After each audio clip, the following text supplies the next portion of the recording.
Setup différent pour cette vidéo de début janvier où j'avais prévu de te parler d'intention, de réalisation et de manifestation. Mais nous sommes début janvier et mon début d'année ne se passe pas comme prévu.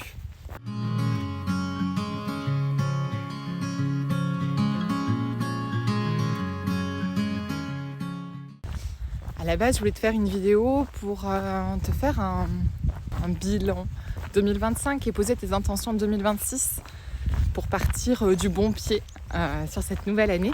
Mais professionnellement, ça ne se passe pas comme je veux et du coup, cela impacte mon énergie et donc la création de mon contenu.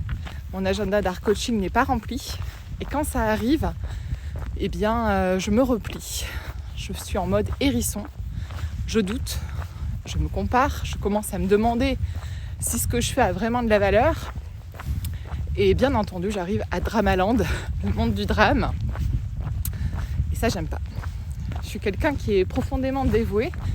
J'aime accompagner, j'aime être là. Mais quand ça circule pas et quand ça semble pas répondre, eh bien, je me mets dans l'immobilisme. Et ça, ça m'emmène jamais de clarté, mais au contraire, ça m'enferme. Et ces derniers jours, je me suis retrouvée exactement là, à trop penser, à trop tourner en rond dans ma tête et à chercher des réponses là où il y avait de l'angoisse, là où il y avait des peurs. Alors qu'est-ce que je fais en ce moment-là ? Déjà, j'ai écrit à ma coach, coucou Oriane, si tu passes par là. J'ai pris le temps de déposer un petit peu ce que je traversais, comment c'était en moi. Et donc, en échange, elle m'a renvoyé des super questions qui m'ont permis de cheminer en attendant notre prochain rendez-vous en direct. Ensuite, j'ai écouté un épisode de podcast. Je te mettrai le lien juste après, qui était génial. C'est un épisode sur la productivité. Je l'ai trouvé passionnant et je trouve que ça correspond pas mal au sujet finalement de produire plutôt qu'incarner, d'être dans le faire plutôt que d'être dans l'être, dans le soi. Et j'ai écouté un autre podcast encore très différent avec Pauline Léniaud et je ne sais plus comment elle s'appelle, la gérante de Christie's. Passionnant aussi, je te mettrai aussi le détail, les notes de cet épisode que je te conseille de regarder. Et donc, j'ai compris un truc, ce que je cherchais, c'était pas vraiment une réponse, c'était du mouvement. Et là, tu vois, je suis en train de marcher. Parce que penser plus m'aide pas à sortir de mon blocage. Et finalement, c'est l'action qui me libère. C'est le mouvement qui remet de l'énergie et de la circulation. Pas l'inverse. Alors tu vois, aujourd'hui, j'ai mis mes baskets.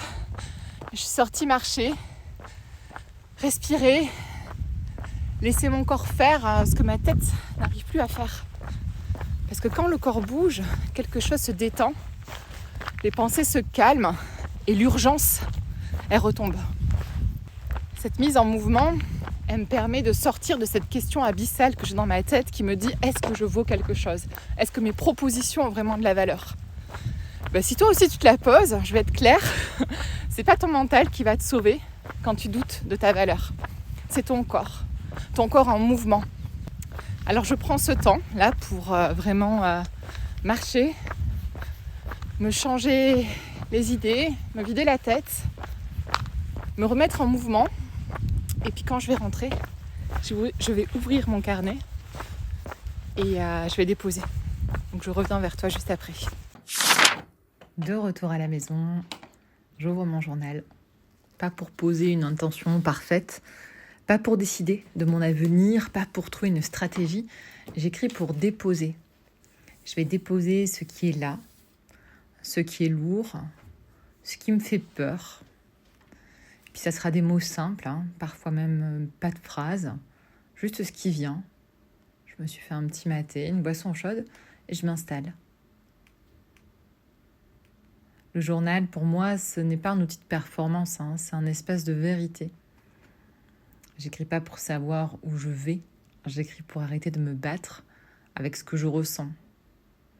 Et souvent, c'est après ça que les choses recommencent à bouger. Dans les outils que j'aime utiliser, il y a aussi le tarot, les cartes, les oracles. Là, j'ai sorti le tarot d'Osho et je vais me faire un petit tirage histoire de clôturer ce moment d'introspection et de doute.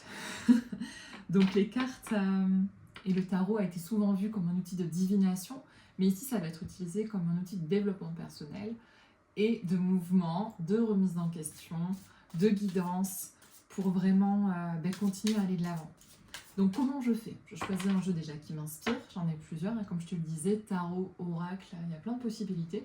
Là j'ai pris le tarot d'Osho, qui est assez direct, assez cash en général. Du coup, j'aime beaucoup. Je souffle pour mettre mon énergie et puis je vais réfléchir un petit peu à l'intention que j'ai envie de mettre sur ce tirage. Ici, c'est plus un conseil que je vais lui demander. Un conseil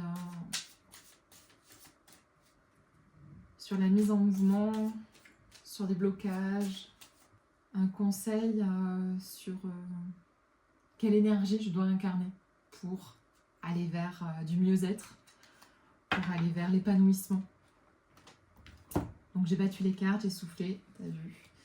Là je les étale devant moi, au milieu de mon bazar, et je vais en tirer une. Une qui m'attire, qui m'appelle, et je la découvre. Il s'agit du fardeau. J'espère que le focus va se faire. 6, le fardeau. Cette carte a dit quelque chose de très simple et très confrontant. Tu as ta propre montagne à gravir, tes propres rêves à réaliser, et ton énergie est précieuse. Si tu continues à porter les attentes des autres, des attentes qui ne sont même plus les tiennes, tu manqueras toujours de force pour avancer. Relâcher ce poids, ce n'est pas fuir, c'est choisir. Si cette carte résonne en toi, je t'en partage le message complet en description.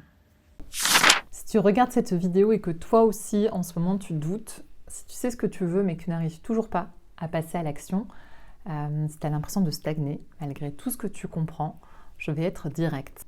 Ne reste pas assise à attendre que ça passe, à scroller ou à regarder tout un tas de vidéos. Tu mets tes chaussures, tu sors marcher, même 10 minutes. Tu prends le temps de respirer. Et ensuite, tu ouvres ton carnet et tu réponds à cette question. Qu'est-ce que je me raconte? Qu'est-ce que je me raconte comme histoire là dans ma tête? C'est quoi le scénario qui est en train de se jouer et qui finalement ne me rend pas du tout service? Tu n'as pas besoin d'avoir tout compris pour avancer, hein. Tu as juste besoin de te remettre en mouvement.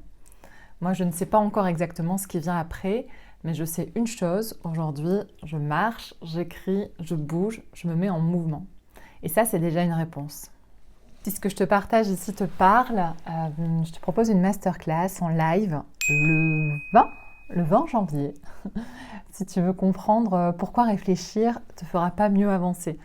À la fin de cette masterclass, tu comprendras ce qui te maintient dans le flou, pourquoi tu bloques malgré toute la lucidité et ce qu'il faut réellement pour reprendre une direction claire. Je t'expliquerai aussi comment je travaille et tu pourras sentir si mon accompagnement So Willow est juste pour toi. En tout cas, le lien est en description et je t'invite à venir partager ce moment avec moi. C'est entièrement gratuit, ce sera que des good vibes et un bon moment ensemble. Écoute, c'est la fin de cette vidéo. Si ça t'a plu, je t'invite à liker, commenter, partager. Et d'ailleurs, dis-moi en commentaire, qu'est-ce que toi te remet en mouvement quand tu doutes, quand tu es un peu down. Voilà. Et si tu veux continuer le chemin avec moi, je t'invite à t'abonner. On se retrouve dimanche prochain pour une nouvelle vidéo. À bientôt!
Cette carte, elle dit quelque chose de très simple et très confrontant.